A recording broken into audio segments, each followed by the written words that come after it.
I understand what you're saying and I completely disagree.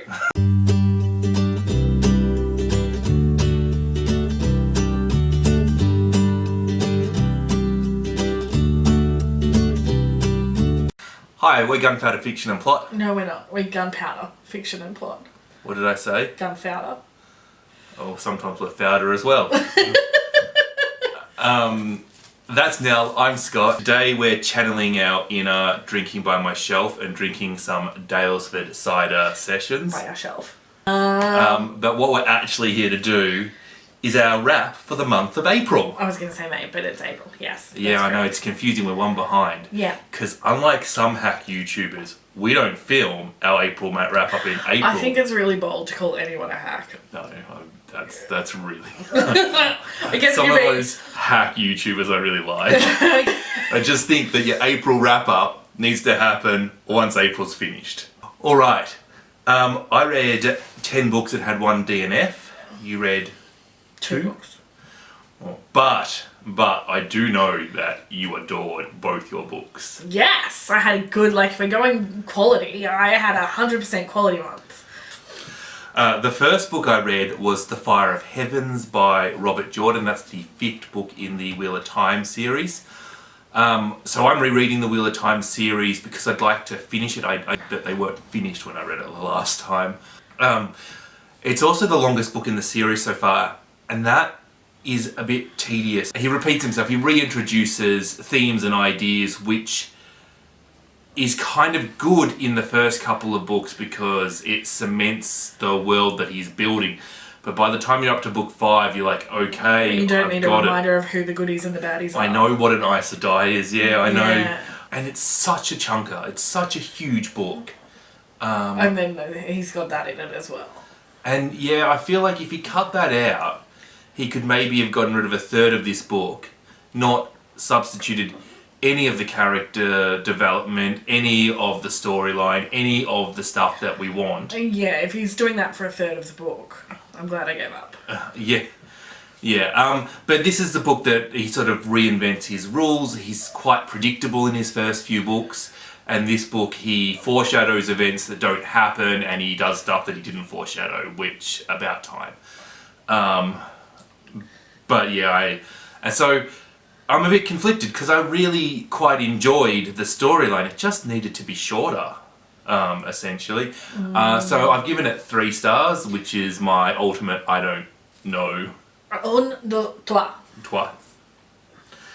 That's the extent of my... no, 4 is cat, because cat. Meow. Yeah. Speaking of animals, my next book is Dark Emu by Bruce Pascoe. Which I don't think has anything to do with animals. It's an emu. It's an animal. Is there legitimately an emu in it? No. Because I find them terrifying. There may have been an emu in it. There's fish in it. A lot of fish. I don't think I'd find it terrifying to read about an emu, but they're bigger than me. Yeah, they're scary things. Yeah. Yeah, I wouldn't want to be pecked by one of them. Because everybody agrees that Emus are scary. emus are the one animal we don't give laser beams to. Yes! Oh my god. So, Dark Emu by Bruce Pascoe is a non-fiction book about the Australian Aboriginal development, their agriculture, their buildings, and so on in a pre-Cook time, a pre-Captain Cook. Now I'm calling them Australian Aboriginals instead of First Nation people because that's what Bruce Pascoe calls them. This is a non-fiction book, I've already said. It is a book that every white Australian should have to read because everything you've been taught in school about the Aboriginal people is wrong. It doesn't really surprise me that much, to be honest. Our education about the Indigenous cultures of our country is so minimal and generic. And I sort of assumed that because there were so many different tribes that it was difficult to give you a general idea. So they gave us the general information that applied to all of them. yeah, But it sounds from what you said about this book that the information we've been given is just bullshit. it's just wrong. They had plenty of buildings. They had systems of government. They had... I mean, of course they did. They were here for 40,000 years. And like we were sort of told that they would war with their neighbouring tribes, and I mean, sure, battles with neighbouring tribes happened, but they weren't the normal. Like it's not like they were Europe in the 1900s. Like, well, it doesn't seem like they expended a lot of energy inventing new ways to kill each other. They didn't have cannons. Do you know what I mean? Like, people are really good at killing each other when they decide they want to. There's a bit in this book where the Aboriginals tell the white people to go away, but they tell them in Aboriginal, and so it doesn't translate. But then they get all their weapons, and most of them are wielding like oars that they row their canoes with. Yeah. Right? So weapons is... Yeah. Like... So the thing, like the vision that I have of Aboriginals providing food is like the man with the spear or the boomerang and throwing it and hitting the kangaroo on their head or wherever, and you know, and I never think fish, right? And there's just so much fish. They built these systems to mine dams. They built dams. They built these little things that caught fish for them, so all they had to do was just grab the fish that they caught, and they did it in this way where it was like communal property. So you would go in and you would get the fish that you needed for your clan, and if another clan came along, they would get the fish they needed, and like they would preserve enough fish in the dam so that they could keep breeding, which is so the opposite of how our society works at the moment. You mean everyone gets fed and the earth doesn't get fucked? Like... Yeah.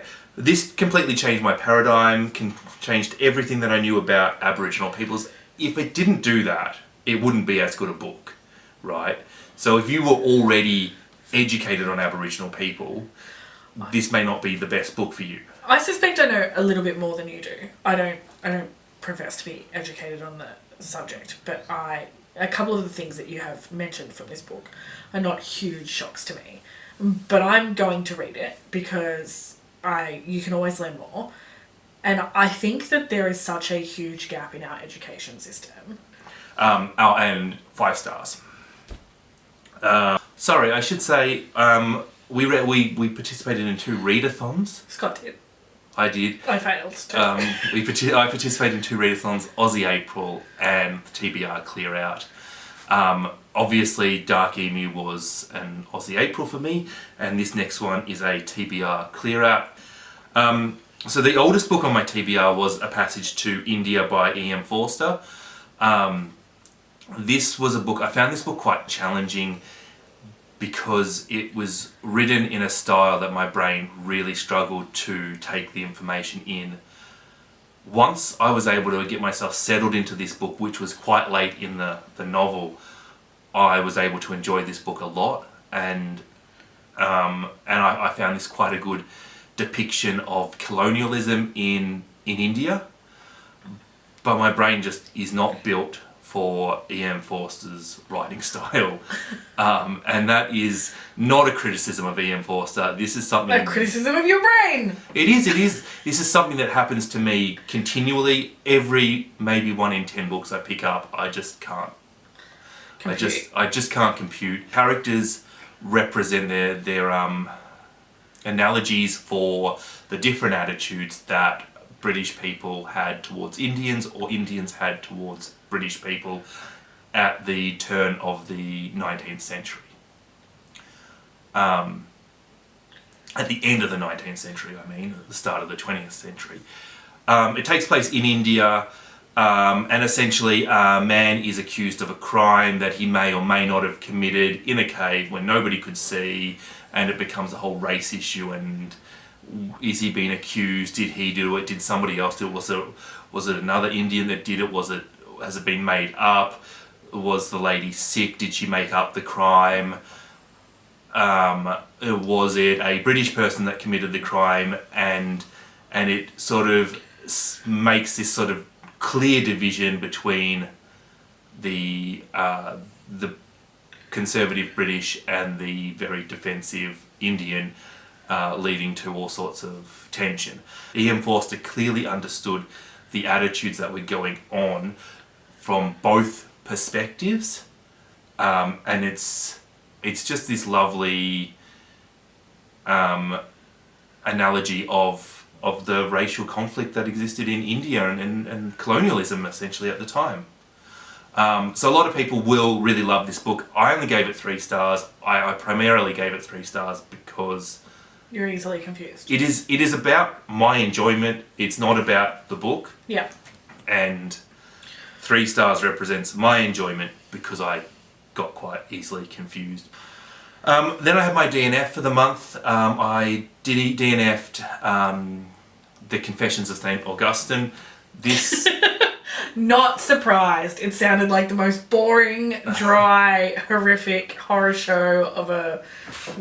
historical text. Oh. Look, I will pick up historical texts. We own the Anglo-Saxon Chronicles. We own these sort of books. I know, this is exactly the kind of nerd that you are. I'm just so curious about times that I didn't live in, and the further away from me, the better. And Dark-Aged Italy sounded very interesting to learn about that through the eyes of St. Augustine. Unfortunately, I didn't really understand what a confession was. I never really thought about what this book would be. I just thought that we'd hear a bit about St. Augustine. There might be some religious stuff in it, but that I would get what I want out of this. And that's not what I got. I got quite early into this. I listened to him basically write what I consider love stories to God. Yeah. And then he told a story about stealing some pears and regretting that, like that was the biggest sin he'd ever committed. Oh my god, how boring. Was to steal some pears, I know. And I've been working some long hours because we do a grocery delivery service. I'm the delivery driver, busy. And to sort of put that into perspective, I felt I needed to pull over on my run and take a nap because it was late. And I was audiobooking this, and I decided in my tired brain that I didn't need to pause it. So I did DNF it. Then I read Murder at the Vicarage by Agatha Christie. It is the first Miss Marple book. I have really enjoyed getting to know Agatha Christie. She is an author that I wasn't expecting to like when I started reading her. I expected to find her basic, and I'm not finding her basic. I'm finding her quite good, to be honest. Maybe she is a bit basic, but she's very good at what she does, you know? Like... I imagine there's a reason why there's so many. Yeah, well, she wrote a lot of books and she sold a lot. Like, she is the highest selling author ever. Which... Wow. Yeah. Anyway, this is the first Miss Marple novel, and it was a little bit lacking in Miss Marple, to be honest. Like, the character wasn't very present. The character wasn't very present. She was really only in it for the final quarter of the book, even less than that. Like, the vicar was the protagonist. Oh. And it almost feels like Agatha Christie didn't create Miss Marple to be the detective, the brilliant lady that she was. Agatha Christie created Miss Marple for this book and then said, she's a good character, I'm going to develop her. And I'd like to read some more of her to develop her, really. This was by far the worst Agatha Christie book I've read. I gave it 3 stars, which shows you that I quite like Agatha Christie, I think, is how I would put that. Then I have probably my biggest disappointment of the month is The Tale of Genji. This is a classic Japanese novel. It is considered the first novel ever written. I read a translated version of it because it's Japanese, and it was an abridged version, and it wasn't very good. But we're blaming the translation and the abridgedness, are we? I think so. I would like to read this again. It is at least 1.5 Wars and Pieces long in its That's in a its lot. entirety. It's a big so commitment.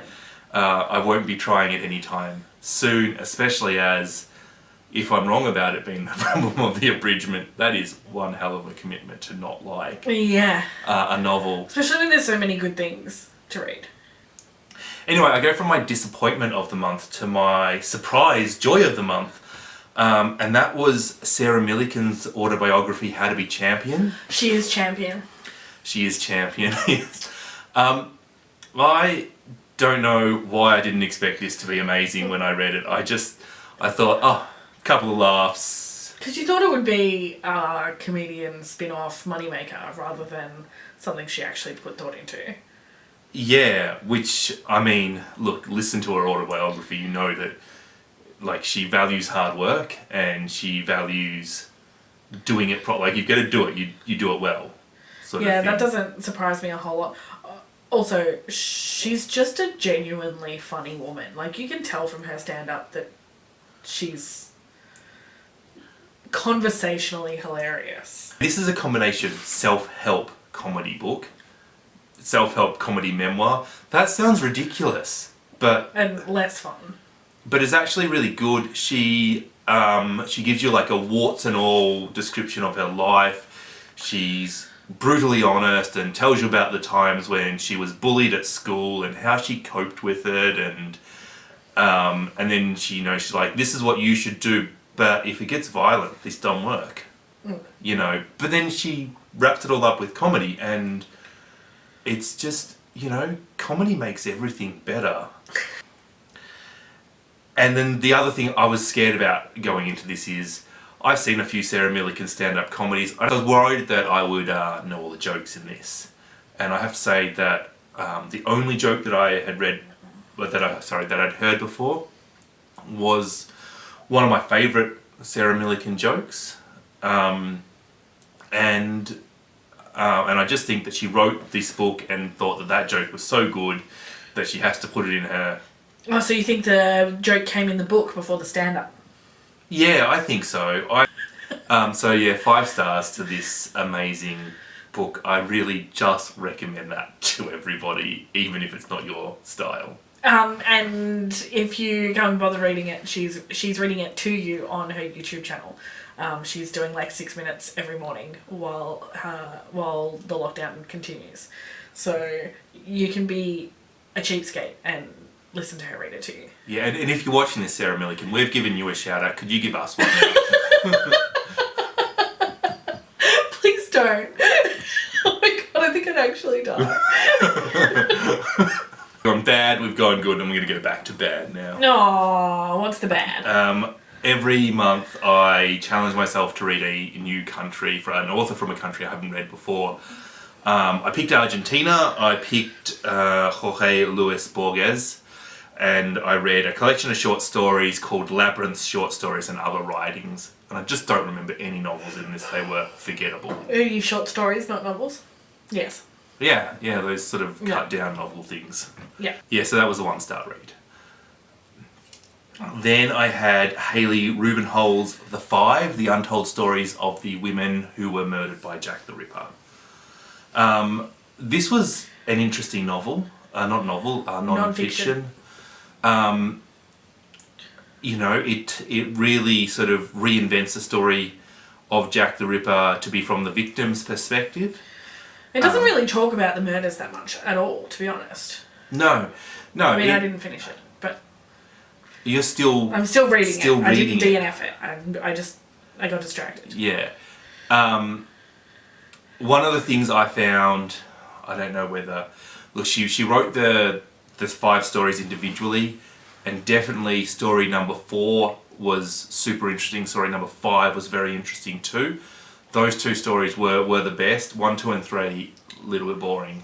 I mean, the whole point of this was to draw a conclusion that society wanted to portray these women in a certain way, that they were all prostitutes, and it makes sense to start with the women who weren't prostitutes. This is interesting, it's entertaining. If you have a curiosity for Victorian London, then yeah, I found it just as a portrait of Victorian London, it was quite good. Yeah. I gave this novel, is it a novel? No. It's I gave this book 4 stars. Then I read the Australian classic Cloudstreet, Tim Winton. This is pretty high on my favourites list. I have a bit of a soft spot for the old Mr. Winton. And I grew up in a house where 2 families lived together in one house. And the not quite blended family story of Cloudstreet really had a lot of Yes.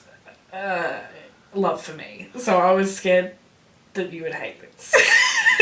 Well, let's be fair. I'll give you the rating. I gave it 3 stars. Yeah.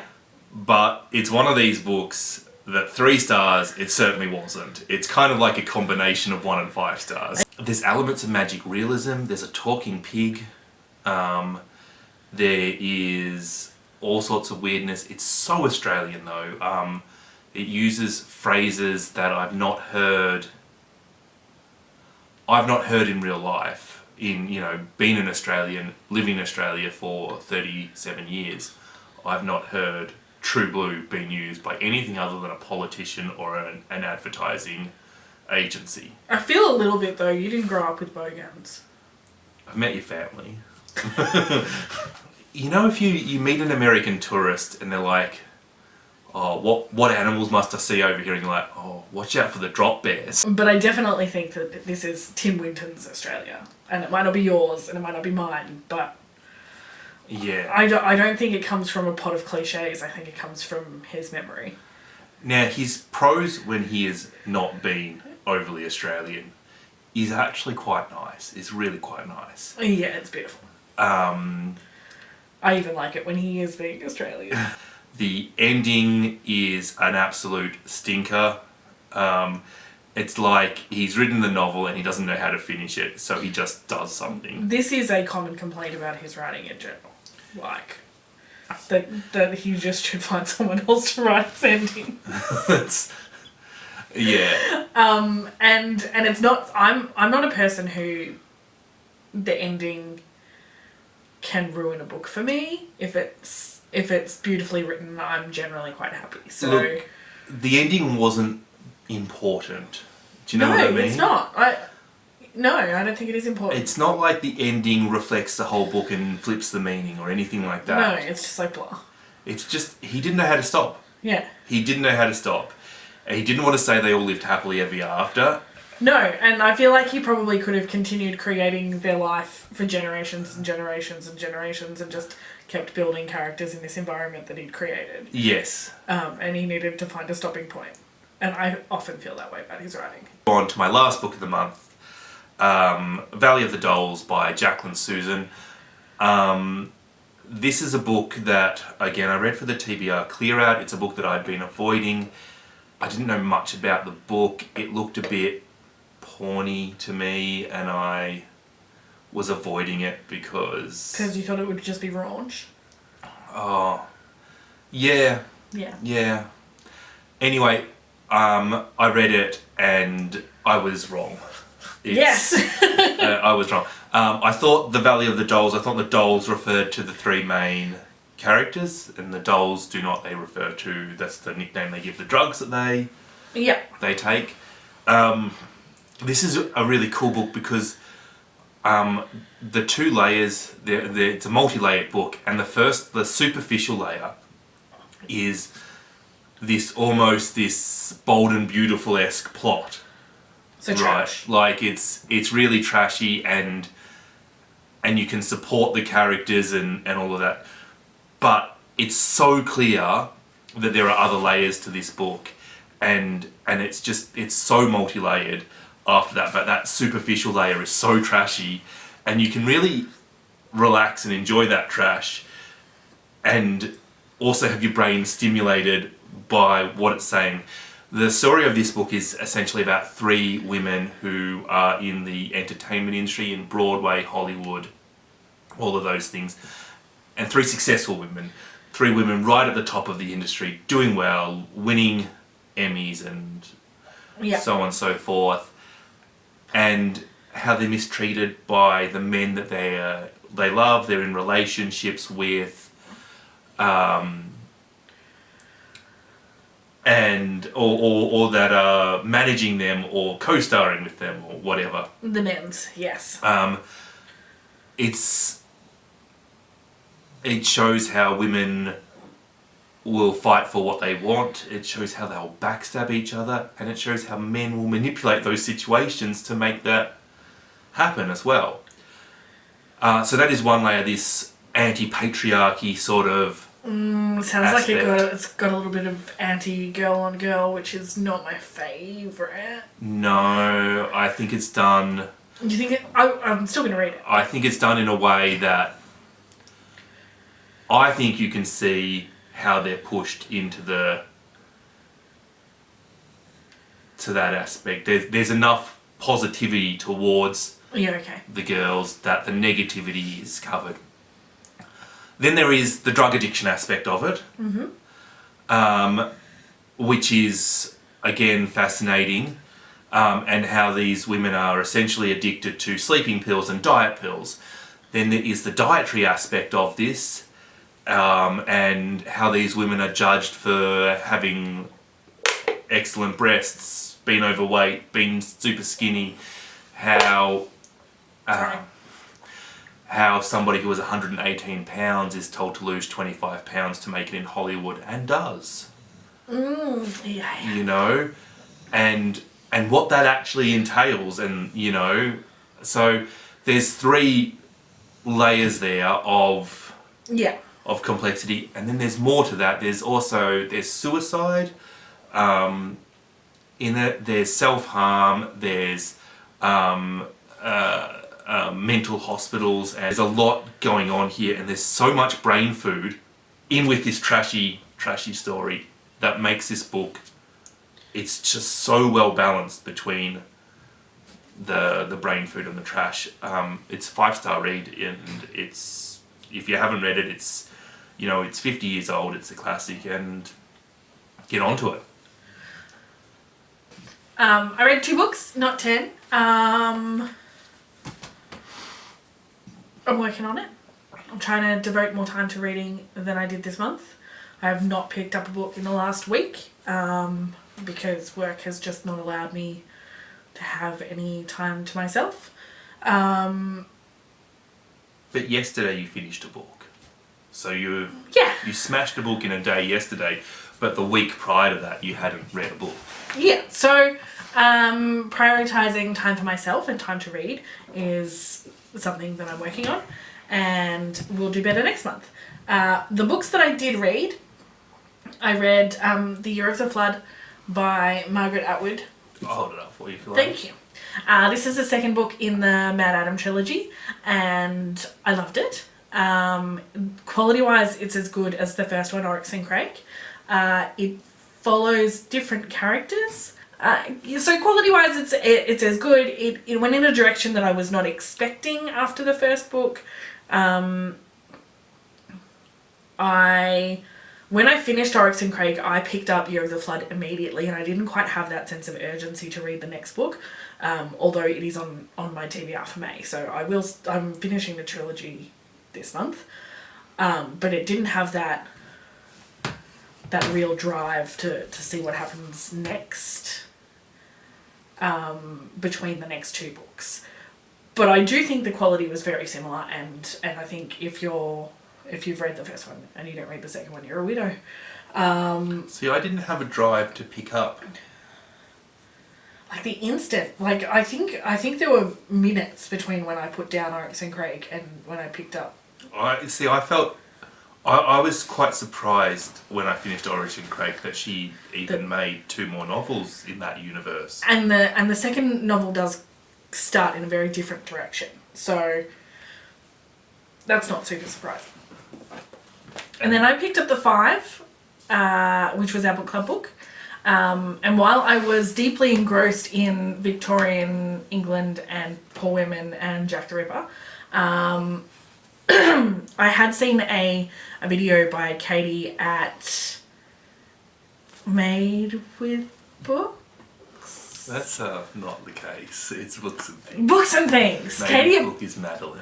I'm never going to remember this. Katie at Books and Things did a video on Natasha Pulley, and I, of course, ordered The Watchmaker of Filigree Street. She won me over. I bought it straight away. And this arrived when I was in the middle of the 5. As soon as I opened it, I started reading it. How could you not? Look at the cover. It's got such a captivating cover. It's really beautiful. And Katie had definitely done... you should watch that video. I will link it in the description. She does a beautiful description of this book and the other books Natasha Pulley has written. You will definitely want to read it after her description. But for me, it was a joy to read. It gave me the feeling of reading The Folk in the Faraway Tree when I was a kid. It was like... But it was an adult novel. But it's an adult novel. I'm not saying it's simple or childish. I'm just saying it gave me that sense of fantastical adventure and desire to find out what's going to happen next. To people that you love. Like the sense of almost immediate familiarity with these characters and affection for them. So it's the story of Thaniel, who works in the Home Office as a Morse code controller. a telegraph operator in Victorian England, and then he finds a watch on his pillow and he goes and crosses paths with the watchmaker, who is a Japanese gentleman. And then it's the story of what goes from there, and it's a magical realism, it's social commentary, it's international, it's so many things. Steampunk. And I think that's a weird explanation. It's so beautiful. It's really interesting, engaging read. I loved every minute of it. I got to about 2/3 and I felt like all the story arc that I sort of anticipated had been wound up, and I was worried that the last third would just be the book running on too long. And I was so wrong. The last third of the book is all icing. It is more amazing than I ever conceived of, and became something more than I possibly could predict. It was just delicious. Such a good book. I'm so glad that I stopped reading everything else that I was reading and read that instead. So, 2 books, but I'm really happy with what I read. All right. Well, is that the end? That's the end. That's the end. We'd love to hear if you read any of the books and what you read for the month and what you thought of the books. Yes. Tell us all the things. Give this video a thumbs up. And subscribe to us because we're funny. Whenever we get a thumbs up. I hit Scott in the head. No, don't hit me in the head. I don't. Ideas are powerful. They're more powerful than mechanical octopi. Ooh, octopi. Octopi in the sky.